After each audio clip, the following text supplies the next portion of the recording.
जय श्री श्याम सही भाइयों को। तो आज डे 5 ऑफ हमारा गोट फार्म। सुबह उठकर हम फार्म पर आ गए, साथ ही हमारे मजदूर भी आ गए थे। आते ही उन्होंने अपने कनेक्शन लगाना चालू कर ताकि हम वेल्डिंग कर सकें। फिर ऊपर कुछ लेंटल पाइप्स डालने थे, वो उठाकर काफ़ी मेहनत कर कर उसे ऊपर चढ़ाया।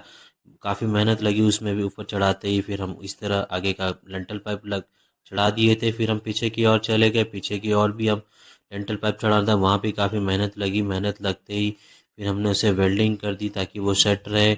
सेट करने के बाद काफ़ी सारे और पाइप चढ़ाने थे, वो भी चढ़ा दिए। सेंटर्स में भी कुछ इस तरह से अच्छे से दिख रहा था। फिर हमें जाली की ऑर्डर की थी, जाली भी आ चुकी थी जो हम कवर कर सके। फिर हमें यश का फ़ोन आता कि भैया मैं आ गया हूँ अजीतगढ़ मुंबई से, तो वो भी हमारे घर आ चुका था। फिर उनसे भी हम फार्म की ओर लेकर चले गए। शाम होते ही फिर हमें पत्थरे चढ़ाने थे टीन सीमेंट शेंट के, तो वो भी हमने काफ़ी अच्छी तरह से मेहनत करके चढ़ा दिए। चढ़ाते ही फिर हम उसे ड्रिल करिए ताकि वो उड़े नहीं। बने रहे अगली वीडियो के लिए। धन्यवाद।